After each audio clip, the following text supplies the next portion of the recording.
देश के किसानों के लिए खुशखबरी है। अब जो अनाज विदेशों को निर्यात किया जाएगा उसका मुनाफा किसानों के साथ बांटा जाएगा। दरअसल केंद्र सरकार ने हाल ही में एक कंपनी बनाई है। इसका नाम है राष्ट्रीय सहकारी निर्यात लिमिटेड यानी NCEL। इस कंपनी के जरिए जो भी निर्यात विदेशों को किया जाएगा उसका कम से कम 50% मुनाफा देश के किसानों के साथ साझा किया जाएगा। देश के केंद्रीय सहकारिता मंत्री अमित शाह ने ये ऐलान किया है।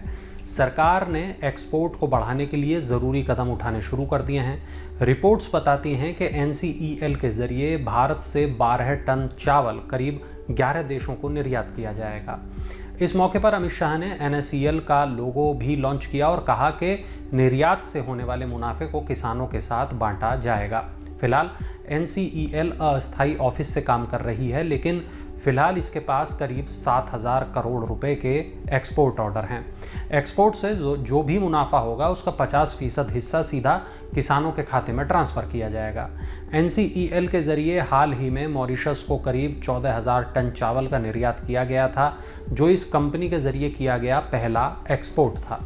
अमित शाह ने राष्ट्रीय संगोष्ठी को संबोधित करते हुए कहा कि NCEL में तेजी से कर्मचारियों की भर्तियां हो रही हैं। NCEL किसानों को निर्यात बाजार के लिए उत्पाद बनाने में सहायता भी करेगी।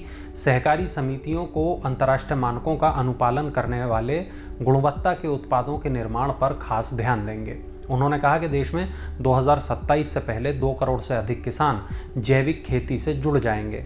देश में बहुत सारे किसान अब जैविक खेती की ओर कदम बढ़ा भी चुके हैं और सरकार किसानों को जैविक उत्पादों का लाभ सुनिश्चित करने के लिए काम कर रही है।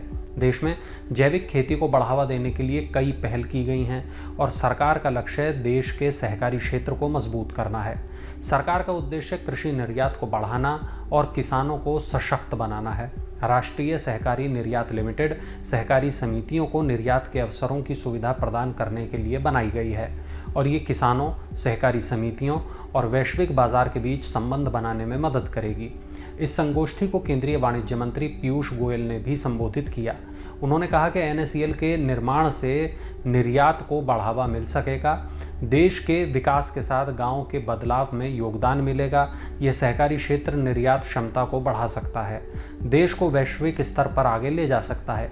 केंद्रीय वाणिज्य मंत्री पीयूष गोयल ने कहा कि G20 शिखर सम्मेलन के दौरान प्रधानमंत्री नरेंद्र मोदी ने वैश्विक जैव ईंधन गठबंधन की शुरुआत की थी और भारत इस गठबंधन का नेतृत्व भी कर रहा है। ये गठबंधन इथेनॉल और अन्य जैव ईंधन के बारे में दुनिया में जागरूकता पैदा कर रहा है। देश में कई कंपनियां इथेनॉल का उत्पादन करती हैं। अगर सहकारी क्षेत्र भी पहल करता है तो देश इथेनॉल की बढ़ती मांग को पूरा करने में सक्षम होगा। आपको बता दें कि केंद्रीय कैबिनेट ने जनवरी 2023 में ही इस कंपनी को स्थापित करने की मंजूरी दी थी। देश की सभी सहकारी समितियां इस कंपनी की प्रमोटर हैं। ये कंपनी किसानों से न्यूनतम समर्थन मूल्य पर फसल खरीदेगी और उसे निर्यात करेगी। कंपनी को जो भी मुनाफा होगा उसे किसानों के साथ भी शेयर किया जाएगा। ये कंपनी न केवल किसानों को मुनाफा बांटेगी बल्कि किसानों को प्रशिक्षित भी करेगी। ये कंपनी किसानों को एक्सपोर्ट मार्केट में बेचे जाने वाले प्रोडक्ट तैयार करने के लिए भी प्रोत्साहित करेगी। इसमें हैंडलूम और हैंडीक्राफ्ट उत्पाद भी शामिल होंगे। देश की सहकारी समितियों के जरिए ग्रामीण क्षेत्र से एक्सपोर्ट को बढ़ावा देने के लिए सरकार ने मल्टी स्टेट कोऑपरेटिव एक्ट के तहत NCEL की स्थापना की थी। एक अनुमान के मुताबिक देश में करीब 9 लाख कोऑपरेटिव सोसाइटियां हैं, जिनके करीब 29 करोड़ सदस्य हैं और देश की GDP में इन कोऑपरेटिव सोसाइटीज़ का लगभग 20% योगदान माना जाता है।